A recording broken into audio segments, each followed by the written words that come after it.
welcome back. I am Vandana and we are learning science of class 1. This is a DRI series by Amit Publishing House and here is a book, Innovators Science. Today we are going to start with Unit 5, Air, Water and Weather.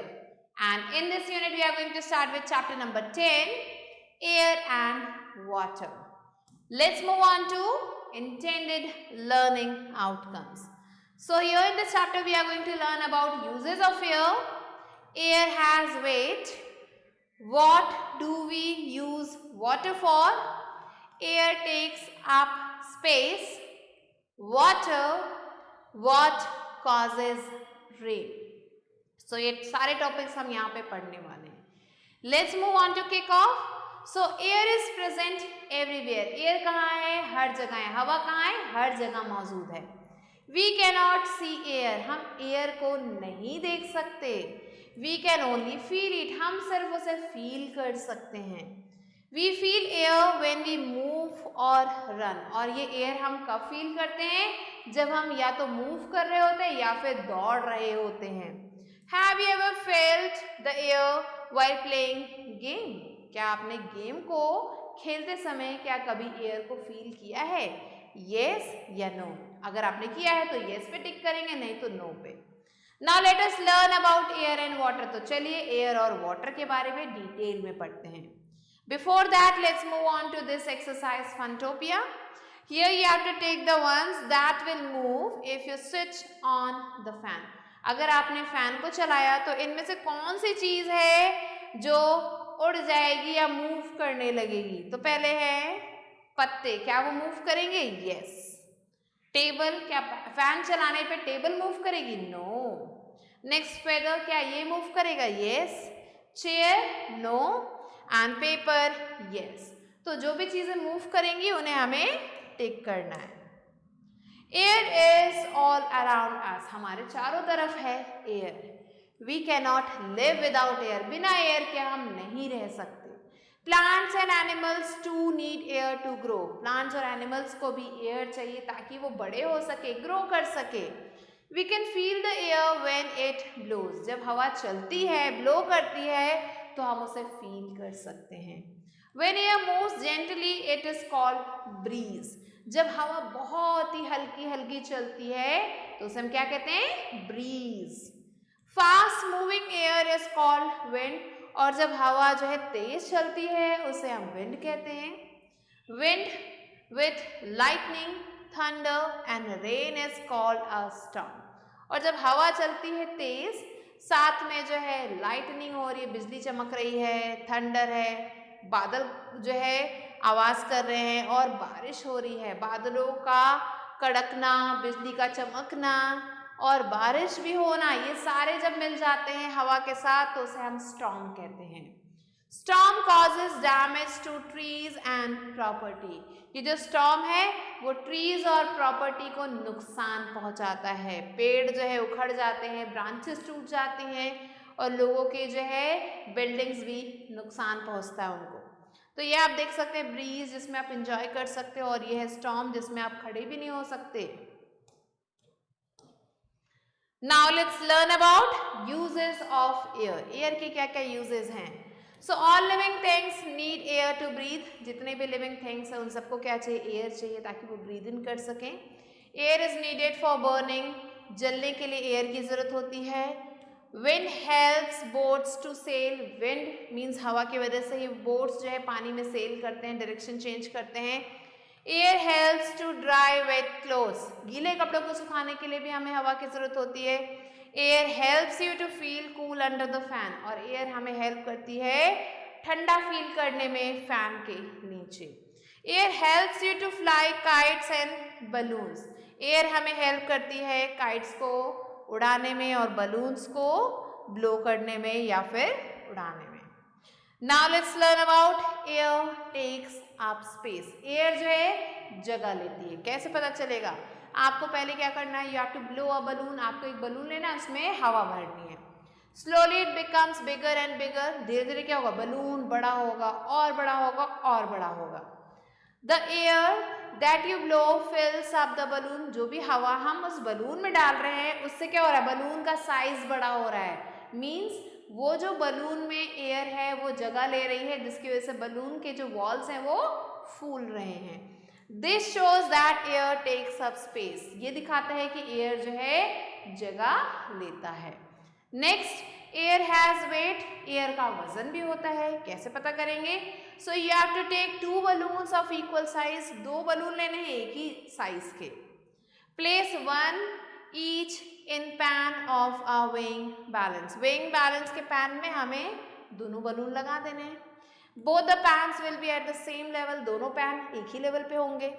Showing that the balloons have equal weight. ये दिखाएंगे कि जो balloon है उनका जो वजन है वो बराबर है. Ask an adult to fill air in one of the balloons.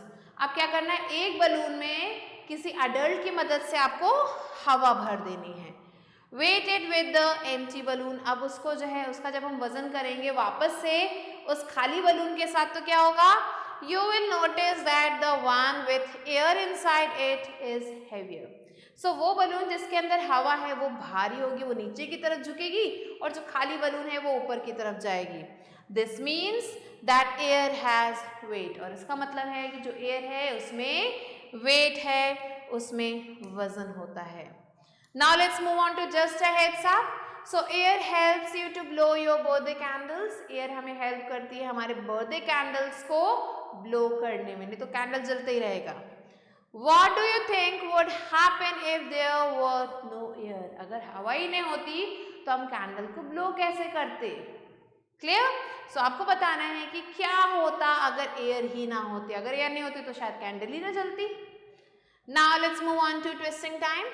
Here you have to cross the one object in each group. हर एक ग्रुप में आपको एक ऑब्जेक्ट को क्रॉस करना है that does not use air, जिसमें एयर की जरूरत ही नहीं है, जैसे कि एलिफेंट, बुक और ट्री. तो किसको एयर की जरूरत नहीं है? क्या एलिफेंट को एयर चाहिए? हाँ, ब्रीद इन करने के लिए. क्या बुक को एयर चाहिए? नो.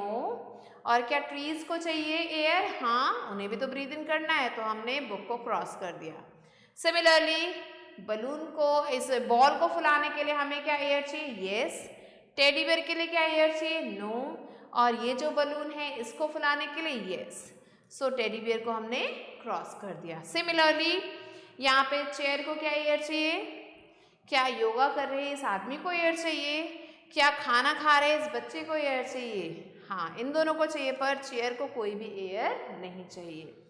नेक्स्ट, विंड मिल को चलाने के लिए क्या एयर चाहिए? यस. इस काइट को उड़ाने के लिए क्या एयर चाहिए? यस. क्या पेंसिल को एयर चाहिए? नो. तो हमने पेंसिल को कर दिया क्रॉस. सिमिलरली फैन को यस एयर चाहिए. ये जो सेल बोट है इसको भी एयर चाहिए, पर क्या हथौड़ी को एयर चाहिए? नो. नेक्स्ट, अगेन फुटबॉल को एयर चाहिए. क्या स्केल को, रूलर को एयर चाहिए? नो. क्या इस ट्यूब को फुलाने के लिए एयर चाहिए? यस. तो इस रूलर को हमने कर दिया cross. Now let's learn about water. So you all like to play Holi. क्या सबको होली खेलना पसंद है? Isn't it? What all you need to play a colorful Holi. अगर आपको कलरफुल होली खेलनी तो आपको क्या क्या चीजें चाहिए होंगी? You need water and colors. आपको पानी चाहिए होगा, कलर चाहिए होंगे. All living things need water to live. जितने भी living things हैं उन सबको क्या चाहिए? पानी चाहिए ताकि वो जीवित रह सके. Many plants and animals live in water. Water में बहुत सारे plants और animals रहते हैं. Rain is the main source of water on the earth. Rain जो है main source है water का earth पे. Rain water fills rivers, lakes, ponds, etc. Rain water क्या करता है? ये rivers को, lakes को, ponds को, इन सबको जो है भर देता है. Some rain water seeps into the ground and fills the wells. कुछ रेन वाटर जो है ये ग्राउंड के अंदर, मिट्टी के अंदर चला जाता है और जो कुएं हैं, वेल्स है, उन्हें भर देता है. तो आप देख सकते हैं रिवर, लेक, पॉन्ड, वेल, इन सब जगहों पे हमें वाटर मिलता है. ना what do we use water for. हम वाटर को क्यों यूज करते हैं? So we use water daily for lots of activities, बहुत सारे कामों के लिए हम इन्हें यूज करते हैं. We use water for washing, growing plants, watering plants in a garden, bathing, swimming, sailing, drinking, cleaning our teeth, to keep down the dust, to cool ourselves down, to transport goods on a camel, to make tea and other drinks in factories, etc. तो देखिए कितनी सारी जगह है जहाँ पे पानी को यूज किया जाता है. तो हम पानी को यूज करते हैं कपड़ों को धोने के लिए, बर्तनों को धोने के लिए, प्लांट्स को ग्रो करने के लिए.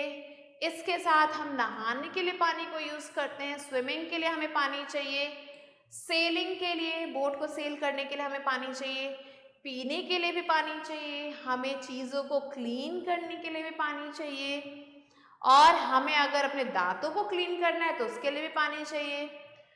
डस्ट, अब हर जगह डस्ट जो है, धूल मिट्टी आ जाती है, उसको अगर साफ करना है, उसको नीचे करना है तो उसके लिए भी पानी चाहिए.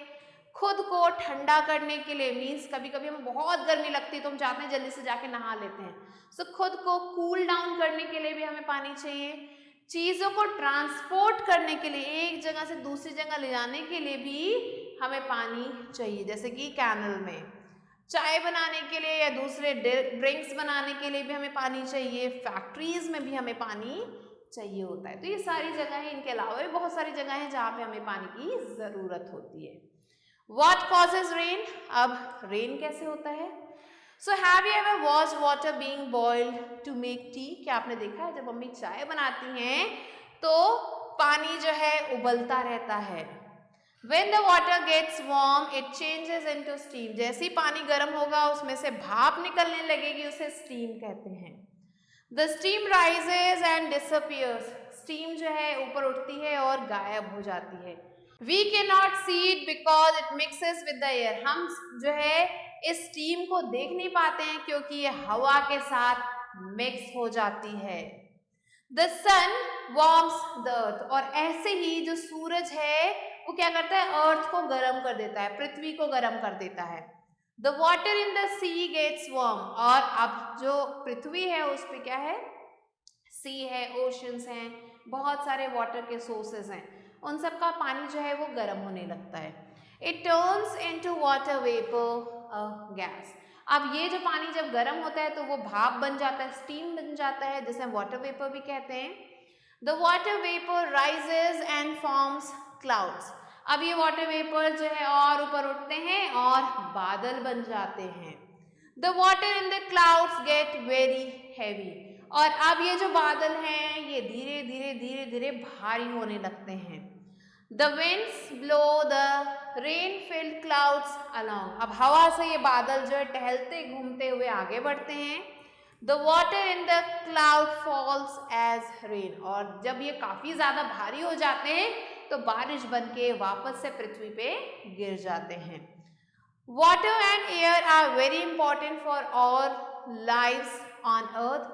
जितनी भी जिंदगियां हैं अर्थ पे उन सबको वाटर और एयर की बहुत ज़्यादा ज़रूरत होती है. Polluted water can cause great harm. हमें जो है काफ़ी ज़्यादा नुकसान पहुंचाता है. कैसा पानी? पॉल्यूटेड वाटर मीन्स गंदा पानी. पॉल्यूटेड मीन्स गंदा. सो पानी अगर गंदा होगा तो हमें बहुत ज़्यादा नुकसान पहुंच सकता है उससे. It causes diseases. ये बहुत सारी बीमारियों को पैदा करता है. We all must try and keep the air and water clean. हमें जो है एयर और वाटर को साफ रखना चाहिए. We should not waste water. हमें पानी को वेस्ट नहीं करना चाहिए. We must try to keep the environment clean too. हमें अपने आसपास के environment को भी साफ रखना चाहिए. We should never throw rubbish into streams, ponds and wells. हमें rubbish means कूड़ा. कूड़ा हमें कभी भी streams में, ponds में या फिर wells में नहीं फेंकना चाहिए. Now let's move on to make teaching fun. So you have to switch off the fans of your classroom and tell if you can feel air now. Fan बंद कर दिया, क्या आपको एयर फील कर सकते हो आप? Yes या no ये बताना है. अब हमें क्या करना है, फिर से फैन को ऑन करना है और आपको फिर से बताना है कि आप एयर को फील कर सकते हैं या नहीं. और फिर ऐसे ही आपको बताना है कि एयर कहाँ कहाँ प्रेजेंट है और कहाँ कहाँ प्रेजेंट नहीं है, कब आपको ये फील होता है. So this you have to do yourself. Now let's move on to words it. So damage का मतलब है समथिंग इज ब्रोकन और स्पॉइल्ड. कोई चीज टूट गई हो, खराब हो गई, उसे हम डैमेज कहते हैं. प्रॉपर्टी इज अ थिंग और things that belong to somebody. Property क्या है? ये एक चीज है या चीजें हैं जो किसी की होती हैं. फिर डिसअपियर का मतलब है टू बिकम इम्पॉसिबल टू सी और टू फाइंड. किसी चीज को ढूंढना मुश्किल हो जाना, इम्पॉसिबल हो जाना, उसे हम कहते हैं disappear. Let's move on to quick review. So we can not live without air. हम बिना एयर के नहीं रह सकते. Fast moving air is called wind. तेज चलने वाली हवा को हम विंड कहते हैं. All living things need air to breathe. हर लिविंग थिंग को जो है एयर चाहिए ब्रीथ करने के लिए. The earth is surrounded by a layer of air. जो अर्थ है वो एक लेयर एयर की जो है उससे जो है घिरी हुई है और उस लेयर को हम एटमॉस्फेयर कहते हैं. Rain is the main source of water on the earth. Earth पे जो मेन सोर्स है पानी का वो रेन है. We use water for bathing, swimming, drinking etcetera. हम पानी को यूज करते हैं बेदिंग के लिए, स्विमिंग के लिए, ड्रिंकिंग के लिए और बाकी कामों के लिए. We should not waste water. हमें पानी को वेस्ट नहीं करना चाहिए. Now let's move on to book exercise which is put on your thinking cap. A exercise is darken the correct option in OMR sheet. So here the first question is dash is all around us. क्या चीज हमारे हर तरफ है? Water है, air है, food है या फिर फ्लावर्स हैं? Correct answer is air. Second one, dash causes damage to trees and property. कौन सी चीज है जो ट्रीज और प्रॉपर्टी को नुकसान पहुंचाती है? विंड, ब्रीज, स्टॉर्म या फिर cloud? Correct answer is storm. Third one, dash is the main source of water on the earth. Earth पे मेन सोर्स है वाटर का क्या? रिवर, वेल, रेन या फिर pond? Correct answer is rain. Now let's move on to B exercise which is fill in the blanks with correct words from the box. Here the first one is we can feel air when it moves. Second, moving air is called wind. Third one, air takes up space. And the fourth one is air has weight. Fifth, we need air to breathe. Let's move on to C exercise which is take the correct statements and cross the wrong ones. Here the first one is we can live without air. This is wrong. Second, we can feel air. Yes, correct. Third one, water is needed for burning. No, wrong. Fourth one, the steam rises and disappears. Correct. Fifth one, we should waste water as much as we can. This is also wrong. So these are the answers that you have to write down. Let's move on to the exercise which is answer the following questions. Here the first one is what do all living things need? So all living things need air to breathe. Question number 2, list some uses of air. So air is used for breathing, burning and for drying clothes. Question number 3, why does a balloon become heavier when air is filled into it? So a balloon becomes heavier when air is filled into it because air has mass or weight. Question number 4, write any two uses of water. So the two uses are drinking and cleaning. Water is used for drinking and cleaning purpose. Question number 5, what causes diseases? So polluted water causes diseases. Question number 6, how can we try to keep the environment clean? So we should never throw rubbish in streams or ponds, and through this we can keep the environment clean. Question number 7, how is rain formed? So when the steam rises from the sea, when sun warms the sea water, the steam rises, it goes in the clouds, it forms the clouds, and then when the clouds become heavier, they come down in the form of rain. So this is how rain is formed. So these are the answers that you have to write down. And with this we have completed the chapter. I hope you understood it. I'll be meeting you soon with a new video and a new chapter. Till then, stay tuned and thanks for watching.